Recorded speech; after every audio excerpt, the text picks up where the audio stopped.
Caríssimas irmãs, irmãos, vamos dar continuidade então ao projeto Evolução em Dois Mundos, abordando hoje o capítulo número 18, intitulado Sexo e Corpo Espiritual. Neste capítulo, vamos abordar os itens que se seguem: hermafroditismo e unissexualidade, hermafroditismo potencial, ação dos hormônios, origem do instinto sexual, evolução do amor, poligamia e monogamia, alimento espiritual e enfermidades do instinto sexual. Neste primeiro item, em que André Luiz aborda o problema do hermafroditismo e da unissexualidade, ele começa dizendo que o princípio inteligente trabalhou o instinto sexual através da evolução por períodos longos de milhões e milhões de anos, testando primeiramente a reprodução assexuada, como acontece, por exemplo, nas bactérias. Depois, ao longo de milhões de anos, foi surgindo o processo da reprodução sexuada, em que atuam os gametas masculino e feminino, e a junção destes gametas permite a formação de uma célula-ovo que vai originar o novo ser, como, por exemplo, acontece nas plantas e nos animais em geral. No caso da reprodução assexuada, ela geralmente ocorre em seres unicelulares, como é o exemplo da bactéria. Ali nós temos, nesta figura, o exemplo da duplicação de uma bactéria. Esta é chamada reprodução assexuada por bipartição, porque este ser, primeiro, no seu citoplasma, o material genético é duplicado. Então, inicialmente, há uma duplicação do material genético no citoplasma. A seguir a esta duplicação, começa a haver um estrangulamento na parte central da célula. E esse estrangulamento acaba por fechar totalmente e produzir a divisão final de uma célula em duas inteiramente idênticas à célula-mãe que as gerou. Já na reprodução sexuada, ela evoluiu para os seres pluricelulares, né? Principalmente a nível das plantas e dos animais, desenvolvendo células que nós chamamos gametas, que são as células sexuais. No caso do sexo masculino, o espermatozoide, e no sexo feminino, o óvulo. A junção do espermatozoide com o óvulo leva à formação de uma célula-ovo, que vai se multiplicar inúmeras vezes, originando o ser que está em condições de nascer e viver a sua vida no mundo. Vejam, no caso da evolução, chegar até o nível da espécie humana, e podemos constituir a família em nossas sociedades, considerando a família como a célula da sociedade, muito bem representada pela irmãzinha, que, entre surpresa e assustada, escuta o irmãozinho que está prestes a chegar. Falando sobre hermafroditismo, é interessante nós definirmos o termo. Hermafrodita é um termo que é oriundo da mitologia grega, que significa nascido de Hermes e Afrodite, ambos deuses da mitologia grega. O hermafroditismo, ele pode ocorrer tanto no reino animal ou vegetal, né, significando que são seres que apresentam órgãos reprodutores de ambos os sexos. Então, o ser que apresenta o órgão reprodutor de ambos os sexos, ele é um hermafrodita. Também se diz respeito ao indivíduo com gônadas masculina e feminina, e que desenvolve características sexuais secundárias de ambos os sexos. Pode ser predominantemente para um ou predominantemente para outro, mas ele, tendo ambas as gônadas, ele vai desenvolver as características de ambos os sexos. É uma situação mais rara, conforme nós vamos mostrar.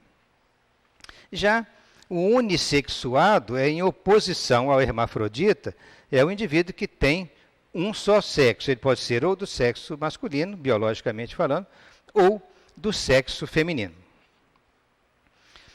Bom, voltando à questão do hermafrodita, na mitologia grega, Afrodite vem a ser a deusa do amor, da beleza, da sexualidade, na mitologia grega. É a equivalente romana, né? É a deusa Vênus. Porque é interessante falarmos que os romanos copiaram literalmente toda a mitologia grega. Não se deram ao trabalho de criar a sua própria. Mudaram os nomes dos deuses, na verdade. E Vênus vem a ser a Afrodite dos romanos. Então, isso é interessante, porque os gregos, na sua cultura, idealizaram toda essa mitologia, que é de uma simbologia profunda. E os romanos, na sua praticidade, assimilaram a cultura grega. Já o deus Hermes, ele é cultuado na história da Grécia Antiga, possivelmente como um deus da fertilidade, de onde a questão da união de Hermes e Afrodite, né? Porque ele é o deus da fertilidade, mas também considerado como deus dos rebanhos, da magia, da divinação, das estradas e viagens, entre outros atributos. É também o deus mensageiro, que calçava sandálias especiais com asas e era o mensageiro do Olimpo, também assim considerado. Nesta escultura, de extraordinária beleza, é uma cópia romana de um original do escultor grego Lisippus. E é um mármore de 1,78 m de altura, ou seja, no tamanho normal da estatura humana, que mostra o deus calçando as suas sandálias características. E da junção de Hermes e Afrodite, saiu o deus grego também, chamado Hermafrodito, porque oriundo da junção desses dois deuses, Hermes e Afrodite, que são, respectivamente, representantes dos gêneros masculino e feminino. Esta obra-prima da estatuária grega, ela foi produzida como cópia romana, né, de um original grego, do ano 200 depois de Cristo. E ela ficou sem o colchão durante longo tempo, até que em 1516, um grande escultor italiano, chamado Bernini, adicionou esse colchão de mármore para que o deus tivesse onde repousar. O instinto sexual, diz André Luiz, vem nas linhas multiformes da vida desde longos milhões de anos do passado.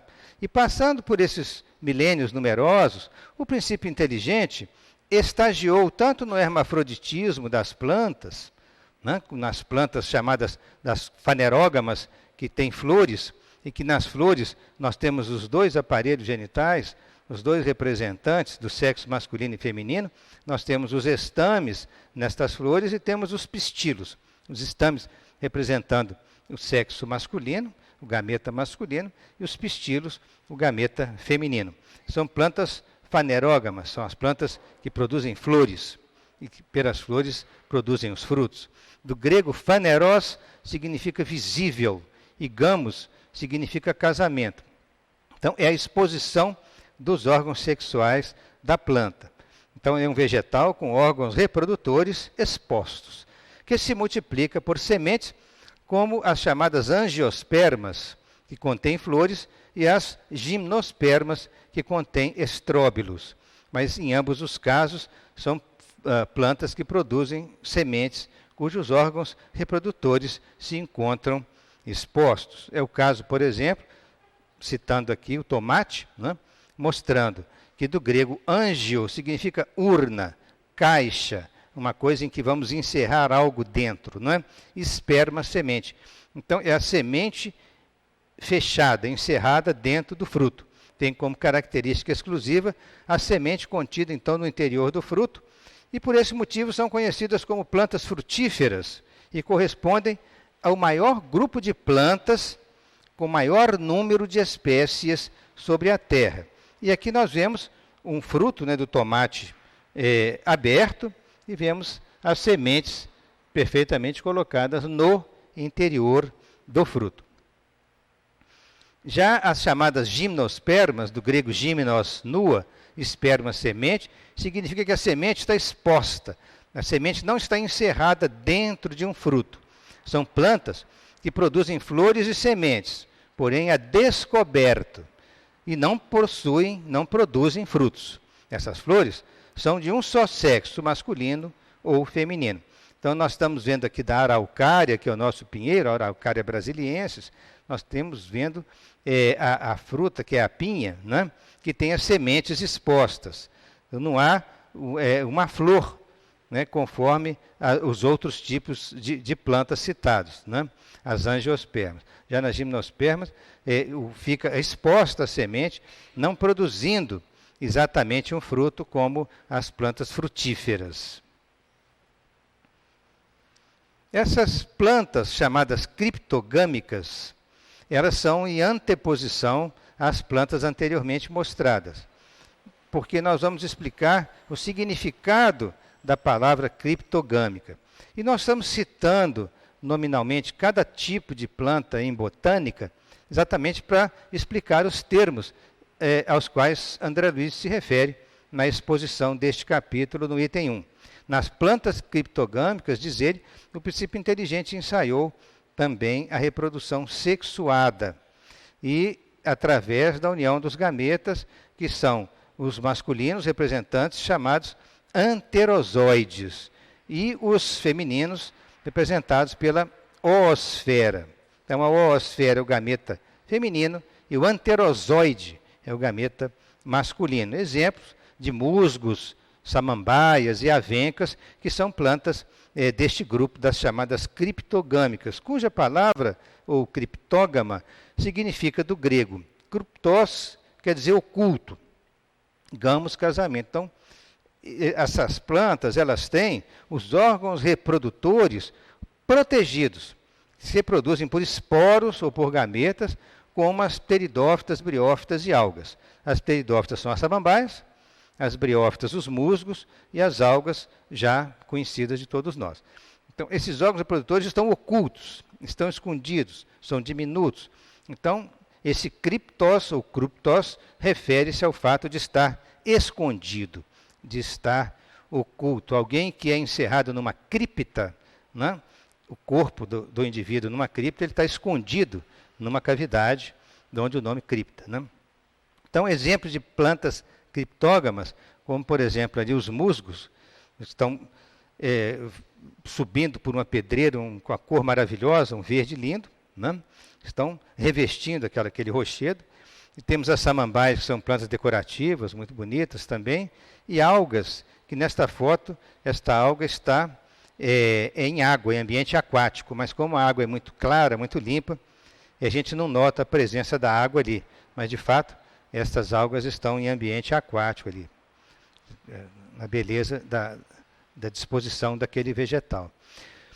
Os protozoários. Esses protozoários são seres unicelulares e eles passam pela divisão binária, conforme nós já falamos anteriormente, em que uma célula se transforma em duas outras exatamente iguais à célula-mãe que as produziu. Essa divisão, além de ser binária nos protozoários, ela pode acontecer por um outro processo que chama gemação ou brotamento. Esse processo significa que cresce uma massa celular protuberante, e essa massa que se diferencia, dando origem a um novo indivíduo. Mas se nós examinarmos aquele ser, essa massazinha começa a crescer do lado, e ela se solta e gera um novo indivíduo. Entre os metazoários, que são pluricelulares, já existe um outro processo que chama de estrobilação, no processo de reprodução, e que é pela produção de estróbilos. Os estróbilos, na verdade, são gametas, masculinos ou femininos. Os chamados microestróbilos são masculinos, e os megaestróbilos são femininos. Até a semelhança da espécie humana, em que o gameta masculino é muito menor do que o óvulo, que é o gameta feminino. Então, também, nesses vegetais, os microestróbilos são pequenos e são os gametas masculinos, ao contrário dos gametas femininos, que são megaestróbilos. Aqui mostrando a divisão binária novamente, para a gente recordar, uma célula que sofre estrangulamento central, após duplicar seu material genético, esse estrangulamento vai fechando até separar totalmente, como, por exemplo, de um protozoário chamado paramécio. né, que é a multiplicação binária ou cisciparidade. Aqui exemplos de fungos do grupo dos ascomicetos que sofrem a reprodução por aquele processo que nós falamos de gemação ou brotamento. A gemação começa a crescer uma massa lateral no ser ou superior e essa massa se desprende para o ambiente formando um outro ser. A gente vê isso claramente nessa figura aqui em que começou a dar a gemação ou brotamento para que depois se formasse um outro ser. Exemplo deste fungo é do Saccharomyces cerevisiae, que é da levedura da cerveja, que permite que haja fermentação do levedo para produzir a cerveja. Exemplo dos metazoários, que são seres multicelulares, no caso dos vegetais, nós temos aqui, na figura da esquerda, o estróbilo masculino com grão de pólen. Vejam que ele é bem diminuto lá na planta, ele produz um grão de pólen. E o estróbilo feminino, que é a própria pinha. Então, na verdade, a pinha, ela produz os gametas femininos, enquanto o masculino, na mesma árvore, ele é oriundo de uma estrutura menor, porque são gametas realmente muito menores. Ali, vendo à direita, nós temos o exemplo de um cipreste italiano, ou agulha, que são dessas mesmas características, dessas espécies de árvores, que são lindas, porque são árvores decorativas. E a gente observa lá na Europa, principalmente na Itália, que esses ciprestes decoram ao longo das estradas antigas. Imaginemos que nós pudéssemos retornar à época de Roma Antiga, nós entrávamos e saíamos de Roma por várias estradas antigas que os romanos construíram. E, geralmente essas estradas eram ladeadas por esse cipreste italiano. E também as próprias mansões e as casas dos patrícios romanos tinham no seu jardim essa decoração. Interessante também é o cipreste português, também chamado cedrinho, mostrado na figura à direita inferior, já podado numa praça, mostrando a diferença das árvores, porém pertencentes ao mesmo grupo, né, na classificação da botânica. Então ele continua falando da evolução do instinto sexual que ocorre por um tempo muito longo e que ocorre também na grande diversidade de animais inferiores, como se o princípio inteligente precisasse de estagiar em espécies muito diversas para adquirir as experiências de todas essas espécies inferiores, desenvolvendo o instinto sexual desde as espécies mais simples às mais complexas, sofrendo muitas vezes o que nós chamamos de alternância de estados. Essa alternância de estados ocorria entre o hermafroditismo e a situação de unissexualidade. Então, durante algum tempo, o princípio inteligente adquire a experiência no hermafroditismo das plantas e animais, mas também ele alterna de posição e assume a posição em diversas outras espécies, que são espécies unissexuadas. Com isso, ele desenvolve características tanto no sentido masculino quanto no sentido feminino, além de passar pelos estágios de hermafroditismo, onde ambos os órgãos estão conjugados na mesma criatura. Isso ocorre para que haja o aperfeiçoamento de características em direção aos animais superiores, como nos ensina André Luiz. Agora, entrando no item 2, intitulado Hermafroditismo Potencial, vamos dizer que novos fatores da diferenciação vão surgindo e orientam a evolução da diferenciação sexual. Porém, certos animais ainda guardam o hermafroditismo em seu estado potencial. Quer dizer, mesmo que as espécies superiores tenham a sua evolução direcionada para a diferenciação sexual, ora numa direção masculina, ora numa feminina, em que ele vai estagiar durante mais tempo, aperfeiçoando-se, né, armazenando, arquivando essas experiências, mas há certos animais que eles guardam esse hermafroditismo potencial. Isso é muito interessante. Nós falamos, por exemplo, do sapo macho adulto. E esse sapo macho adulto é referido por André Luiz, né, nós vamos dizer que tipo de animal é esse. Nesses sapos existe o fenômeno do hermafroditismo potencial. Porque apesar dos sinais masculinos, este sapo apresenta um ovário elementar aderido ao seu testículo, ou seja, ele tem a glândula masculina, o testículo.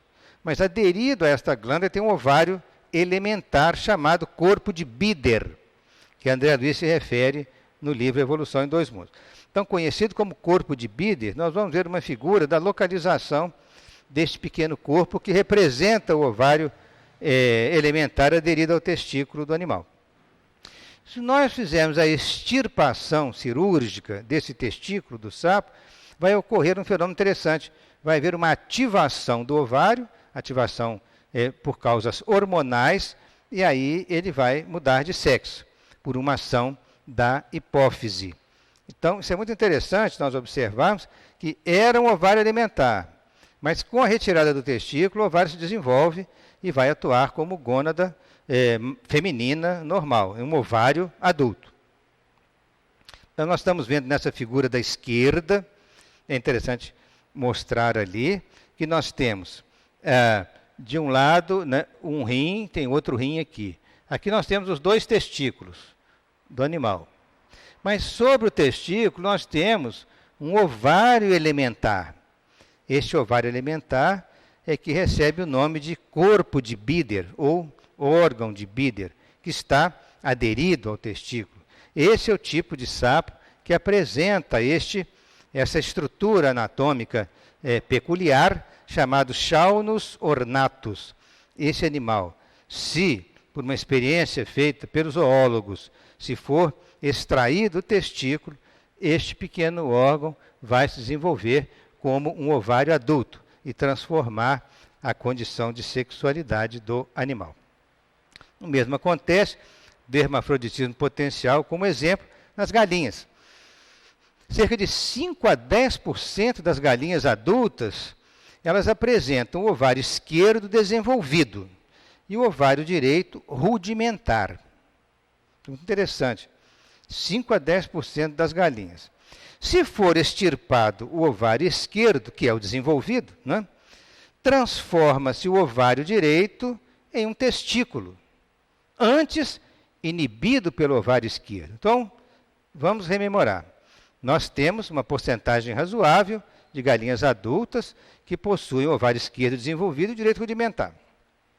Mas, se um zoólogo que está fazendo um estudo experimental extirpar o ovário esquerdo desta galinha, o ovário direito, que era rudimentar, vai se transformar num testículo por ações hormonais sistêmicas.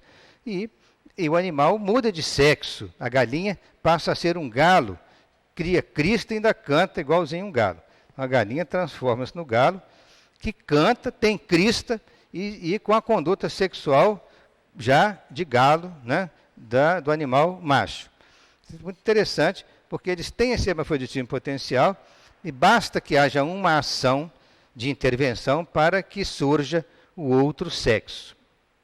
Caso de ovários rudimentares da galinha, né, se ele for desenvolvido e transformar-se no testículo, nós teremos então a evolução para o galo, que vai desenvolver crista e vai cantar e ter o comportamento sexual como o animal adulto macho, né?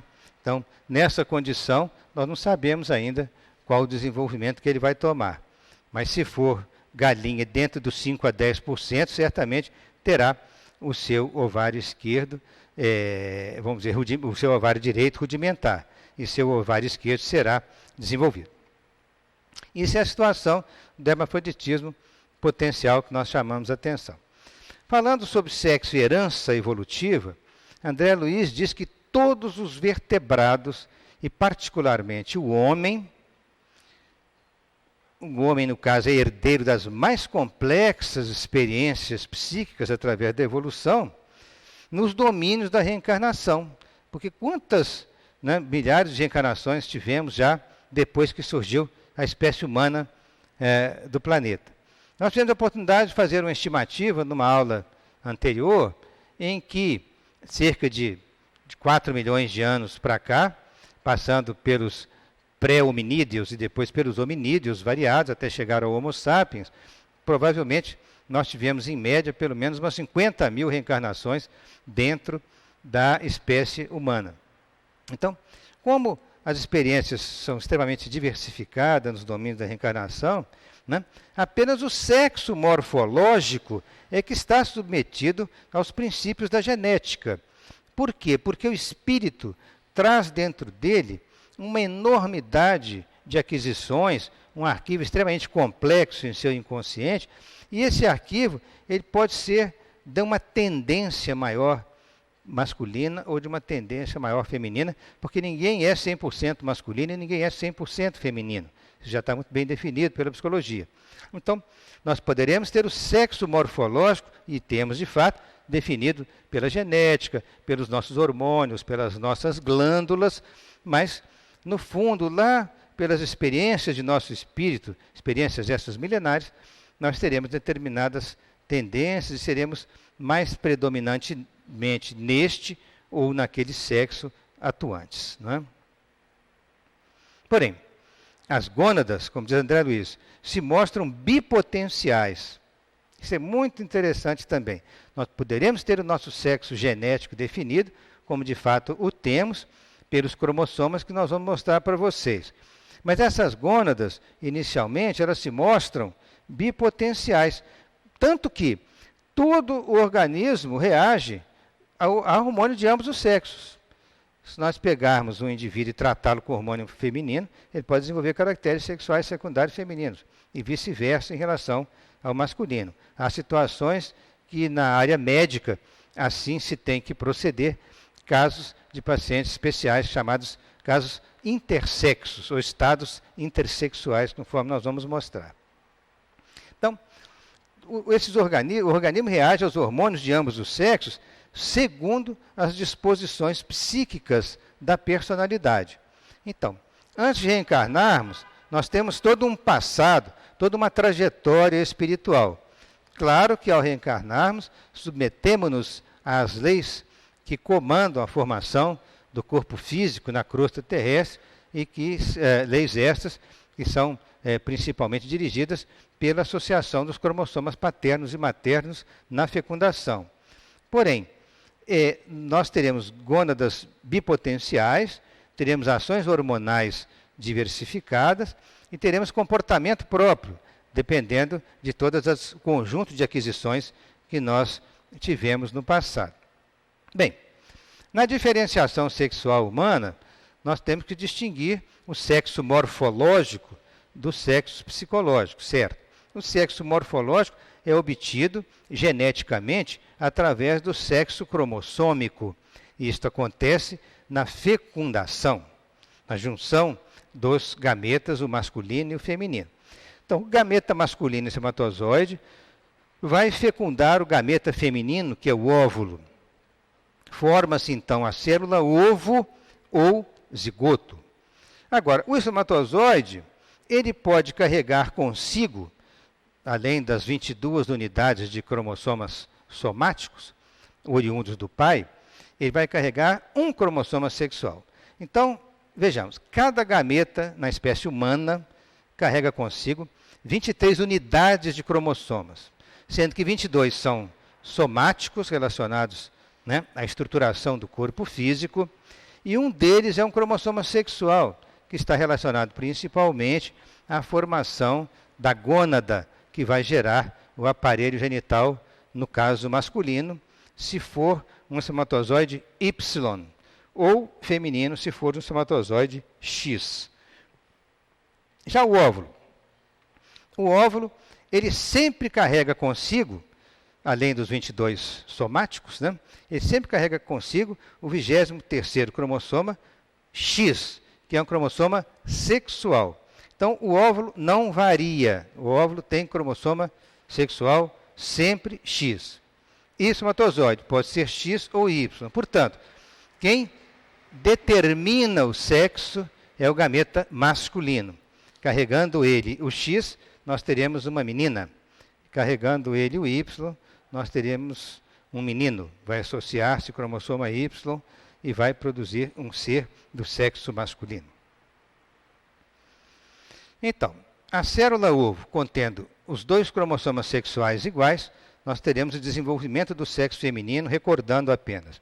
E a célula ovo que contiver os 2 cromossomas sexuais, um X oriundo do óvulo e outro Y oriundo do espermatozoide, nós teremos uma criança que vai desenvolver-se com o sexo masculino. Porém, no embrião de 6 a 7 semanas, muito pequeno ainda, medindo cerca de 14 a 16 milímetros, se pudéssemos vê-lo, seria 1,4 centímetros, neste embrião ainda não existe uma evidência da determinação do sexo. Esse embrião é considerado ainda sexualmente neutro. A gônada primitiva deste embrião é ainda bissexual, ainda não está perfeitamente definida. Então não é possível, analisando-se o embrião de 14 a 16 milímetros, distinguir se ele vai ser do sexo masculino ou feminino, a menos que fosse feito um estudo cromossômico deste embrião. Então, segundo o grande artista da medicina, o nosso Netter, Frank Netter, americano, autor de um atlas extraordinário de anatomia humana, ele publicou uma série de livros com desenhos extraordinariamente bem feitos, né? Ele mostra o seguinte, que aquele embrião pequeno, visto na figura superior, ele está indiferenciado. Se fosse analisar a genitália externa dele, não dá para saber. Mas na medida que ele vai desenvolvendo e chega em torno aí de 4,5 a 5 centímetros, né, 45 a 50 milímetros, aí já começa a ter um pouco de diferenciação anatômica na visão de um aparelho reprodutor para o sexo masculino, não é? Ou para o sexo feminino. Embora eles sejam muito parecidos, esses aparelhos reprodutores na área anatômica, mas já começa a haver uma leve distinção entre um e outro, naturalmente comandado pelas gônadas que vão produzir essa diferenciação. Então, no embrião XY, a sua gônada primitiva é um testículo. Por quê? Por causa do cromossoma sexual Y, determina a formação desta gônada no embrião.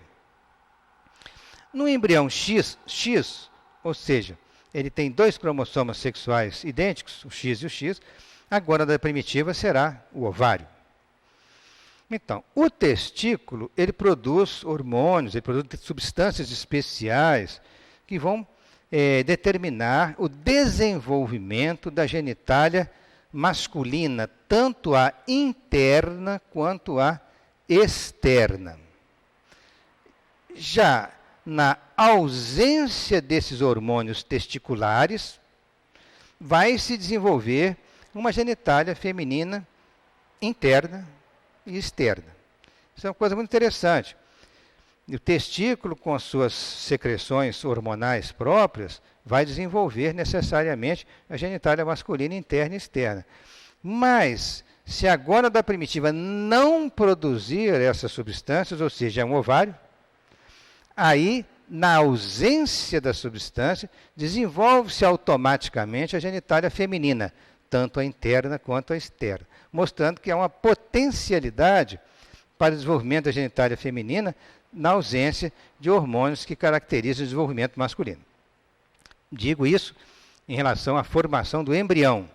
Claro que durante a vida adulta, os hormônios vão fazer o seu papel diferenciado para cada sexo.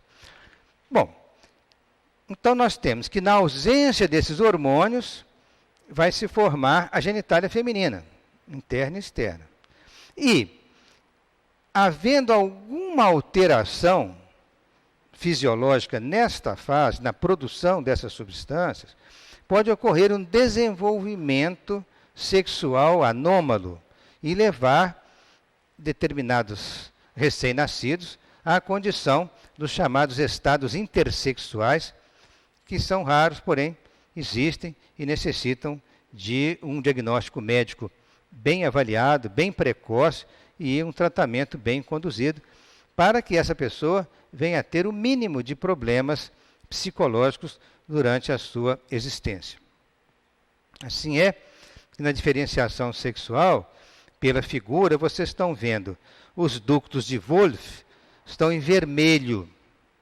a cor vermelha dos ductos de Wolff. E eles formarão as estruturas da genitália masculina. Porém, analisando-se as outras estruturas, chamados ductos de Miller, em azul. Esses ductos de Miller, em azul, eles evoluirão para as estruturas da genitália feminina. Então, é interessante prestar atenção na figura, porque no lado esquerdo nós temos as estruturas de Wolff, que vão formar o aparelho genital masculino, interno. Grande parte deles, porque não forma a gônada nem a próstata, mas forma muitas estruturas, como o epidídimo, o ducto deferente, as vesículas seminais e a própria uretra, que passa dentro da próstata. Agora, no lado feminino, nós temos os ductos de Miller, ou também chamadas estruturas millerianas. Fica fácil a gente fazer uma associação mnemônica de chamar estruturas millerianas, as estruturas mulher e Miller parecem. Então, estruturas millerianas que vão formar a genitália feminina. Então, em azul, esses ductos que estão mostrados na figura superior, eles vão evoluir para formar as trompas, o útero e todo o canal, grande parte do canal vaginal, os 2/3 internos do canal vaginal, conforme nos mostra essa figura do Atlas de Frank Netter. Bem, mas há situações em que os sexos podem estar alterados, de alguma forma unidos, e a criança exibe uma genitália ambígua ao nascer. A genitália ambígua é aquela que, se nós olharmos, nós não temos uma dúvida se aquela criança é do sexo masculino ou feminino. Se ela está desenvolvendo uma genitália característica do feminino ou do masculino. Existe uma situação um pouco intermediária entre uma e outra.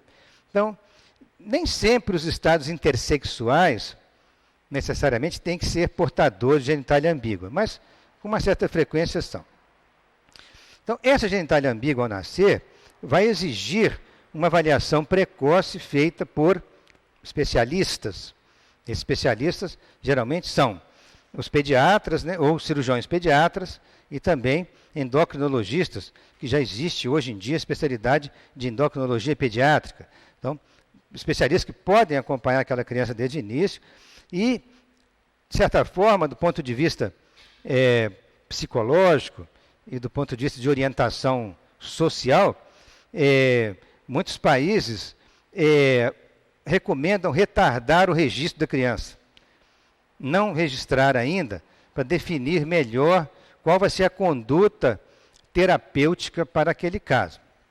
Se a equipe médica entender que aquele caso é melhor evoluir para um tratamento cirúrgico de futuro de reconstrução de genitália feminina, então se faz o registro com o nome, né, com sexo feminino, e aquela criança é criada como mulher para desenvolver o sexo psicológico feminino. Mas se a genitália apresenta características tais, e os estudos das gônadas, estudo cromossômico, estudo hormonal, indicam que pode evoluir para a reconstrução de uma genitália masculina, então recomenda-se a feitura do registro civil com o nome masculino e o acompanhamento dessa criança até que ele chegue na idade adequada para submeter-se aos procedimentos cirúrgicos de reconstrução, tanto para o lado feminino quanto para o lado masculino. Então, a questão da decisão sobre o sexo psicológico está bastante relacionada ao planejamento cirúrgico adequado para aquele caso. Porque todo cirurgião pediatra, todo cirurgião plástico, urologista sabem que é muito mais difícil reconstruir uma genitália masculina do que uma feminina. Então, na dúvida, é mais fácil fazer a reconstrução da genitália feminina e dar orientação sexual psicológica adequada para o sexo feminino. Em alguns casos, a criança poderá ser selecionada para o sexo masculino. Isso vai depender de uma série de estudos, né? Estudos hormonais, glandulares, cromossômicos, porém, a parte de planejamento cirúrgico tem uma força muito grande nessas decisões. Entre os estados intersexuais, nós podemos citar, quer dizer, os mais comuns citados, o hermafroditismo verdadeiro e o pseudohermafroditismo masculino ou feminino. O hermafroditismo verdadeiro é bastante raro, já o pseudohermafroditismo nem tanto. No caso dessa moça, ela cresceu com orientação feminina, mas é um hermafrodita verdadeiro. Por quê? De um lado, ela tem ovário, do outro lado, ela tem uma estrutura chamada ovotestes, que é a associação do ovário com o testículo. Então, ela é hermafrodita porque uma das gônadas é dupla. É uma gônada que é masculina e feminina. Então, ela produz também hormônios masculinos que provocam uma alteração do desenvolvimento da genitália externa com o crescimento do clitóris à semelhança de um falo. Então, essa moça, mas como ela foi criada como mulher e tem um sexo feminino já psicologicamente definido, então o seu tratamento cirúrgico vai ser conduzido no sentido da reconstrução da genitália feminina. Agora, já no caso, essa moça, por exemplo, é um pseudo-hermafroditismo masculino. No caso dessa moça, por exemplo, que é uma moça assim, com aspecto relativamente normal, ela possui como se fossem duas hérnias na região inguinal. E quando o cirurgião vai analisar, na verdade são testículos que ela tem ali, naquela região. Só que esses testículos estão atrofiados. E a atrofia testicular leva à alteração de produção hormonal e fez com que, mesmo ela tendo gônadas masculinas, ela desenvolvesse caracteres sexuais secundários femininos. E por ter sido assim, e por ter genitália ambígua, ela foi criada como menina.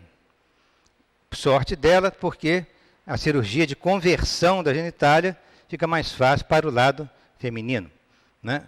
Então, isso aí é o chamado pseudohermafroditismo masculino. É chamado masculino, embora a moça tenha aspecto feminino, é chamado masculino porque as gônadas são... É chamado masculino porque as gônadas são testículo. Então, são gônadas masculinas. Já no caso, o chamado pseudohermafroditismo, estava falando, vamos voltar só ao anterior aqui para a gente mostrar rapidinho para vocês, né? Mostrando antes o seguinte, vejam que numa figura exposta por uma cirurgia, nós estamos vendo dois testículos sendo extraídos lá da região inguinal. Então, é interessante falar assim, que para evitar que esta moça sofra acidentalmente algum traumatismo sobre a sua gônada, então o cirurgião coloca esses testículos dentro da cavidade peritoneal, dentro do abdômen, porque aí eles ficam protegidos e não sofrem o risco de trauma. E essa moça vai ser tratada hormonalmente para manter as características sexuais secundárias femininas, porque o seu sexo psicológico é feminino. Então, neste caso do pseudohermafroditismo masculino, nós vamos ver que os testículos forem analisados através de biópsia, eles estão com atrofia, chama-se hipoplasia testicular. Então, nós estamos vendo uma figura de um corte histológico, que é um tecido testicular atrofiado. E vemos que internamente, apesar de ter testículos, né, pelo fato de eles serem atrofiados, de produzirem muito pouco hormônio, desenvolve-se uma genitália mista, um útero atrófico, um canal vaginal que se comunica, mas com um desenvolvimento clitoriano maior. Então, isso aí exige um critério muito bem feito de planejamento cirúrgico para transformar essa moça numa pessoa que tem uma genitália funcional e esteticamente razoável do ponto de vista feminino. Porque ela já foi criada dentro do sexo feminino. Né? Já no caso do hermafroditismo feminino, ao contrário do masculino, nós chamamos de pseudohermafroditismo feminino porque essa criança nasce com ovário, ela tem ovário, então tem gônada feminina. Porém, o ovário pouco desenvolvido, o ovário com inibição hormonal, porque as suas glândulas suprarrenais estão muito aumentadas e essas glândulas suprarrenais produzem hormônios que levam à redução da função ovariana, portanto, desenvolve-se externamente também, né, uma genitália ambígua e internamente fica com o útero atrófico e um canal vaginal sem uma saída correta. Por isso que tem que ser estudado cirurgicamente a melhor forma de cuidar dessas crianças. Nós, ao longo dos anos, através de trabalhos nossos no Hospital Universitário, também na Santa Casa e Misericórdia de Juiz de Fora, nós tivemos a oportunidade de ter contato com casos de intersexos, porque havia um grupo de trabalho formado por cirurgiões pediatras, né, por psicólogos, psiquiatras, assistente social, pessoal da cirurgia plástica, da urologia e ginecologia. Então, esses casos eram estudados para serem submetidos à correção cirúrgica adequada. E nós, abrindo um parênteses, tivemos contato com um caso, que foi um caso muito difícil, porque o rapaz do meio rural, do interior, foi visto ao nascer com uma genitália ambígua e interpretaram que a genitália dele era masculina, mas na verdade não era. Ele tinha apenas um desenvolvimento maior do clitóris que se assemelhava a um fálus pouco desenvolvido. Então ele foi criado como rapaz, como menino, porque na roça lá, a parteira, quem foi que cuidou, entendeu que era criança do sexo masculino. Mas na verdade ele tinha ovários, tinha toda uma estrutura, né, de gônadas que depois, e hormonal, que depois viria a desenvolver um corpo feminino. Então ele era um intersexo, mas que não foi diagnosticado corretamente por falta de assistência médica no interior. E aí, quando o rapaz já estava aí na faixa de seus 14 anos, ele começou a menstruar. E assustou, porque estava sangrando pela genitália, né? E aí, naturalmente, ele passou, coitado, 14 anos da vida dele, numa situação de muito sofrimento, porque ele via que ele era diferente dos outros na sua genitália externa, mas ele ficou muito introvertido, muito fechado, né, no seu relacionamento com outras pessoas. Era um rapaz muito simples e trabalhava numa profissão dura, ele era servente de pedreiro.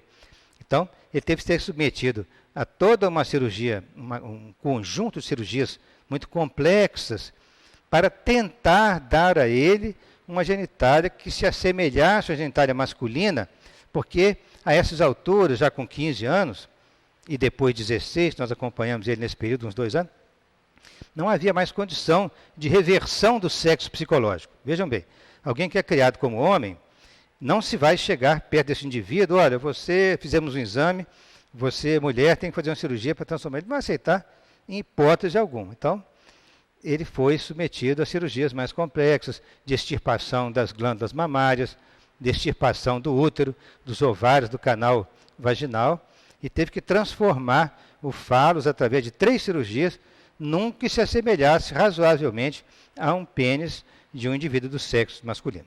Uma situação complexa, por quê?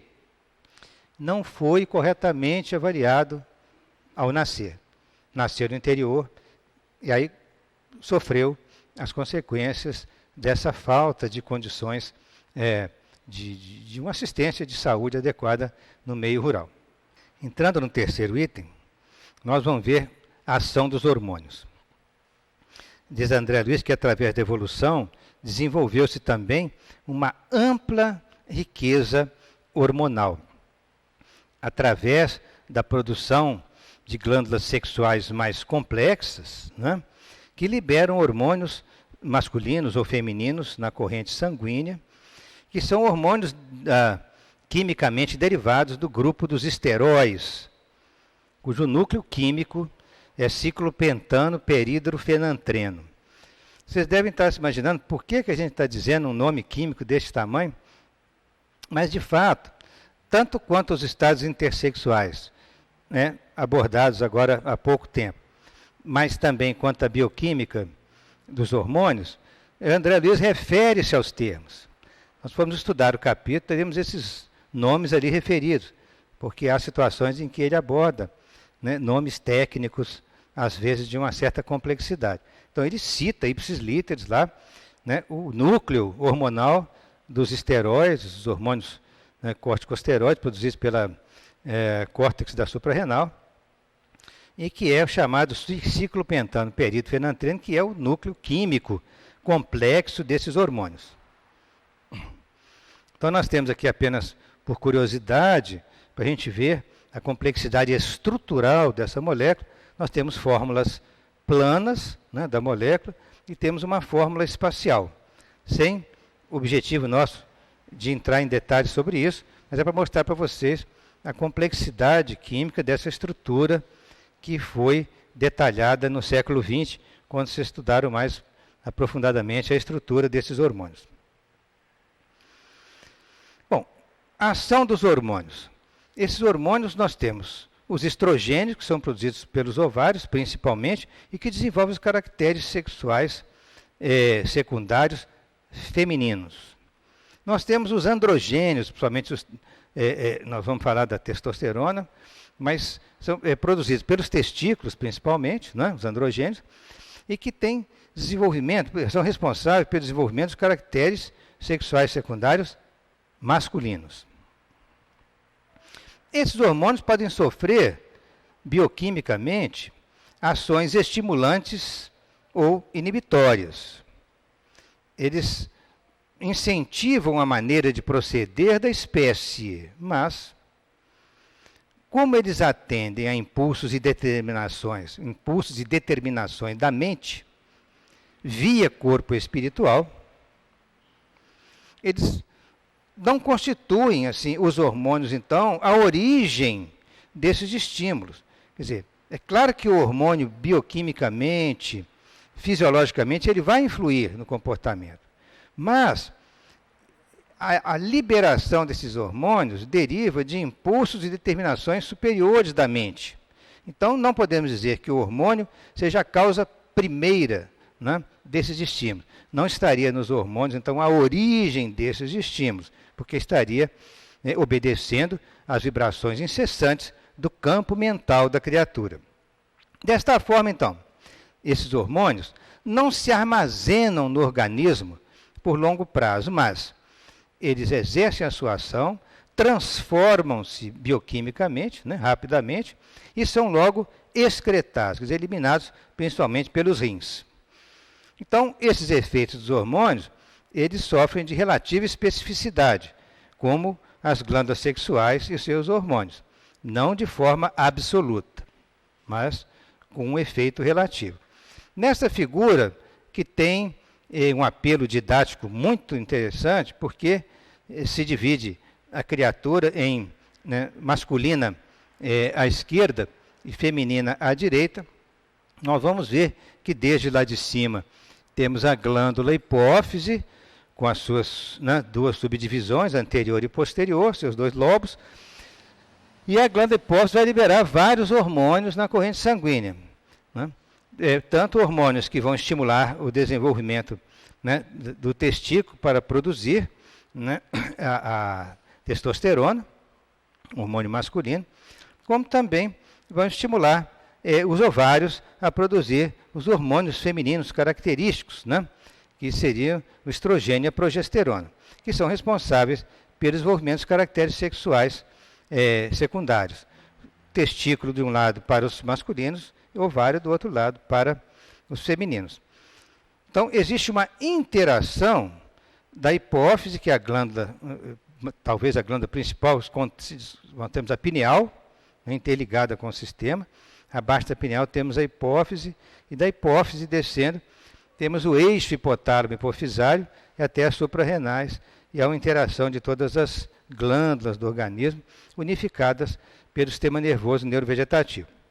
Então, essa interação com a hipófise e com as glândulas sexuais, né, masculinas e femininas, os testículos e ovários, vai permitir que haja uma liberação ordenada, harmônica, desses hormônios que tem que atuar de maneira adequada, não nem para mais nem para menos, tem que atuar de maneira equilibrada, né?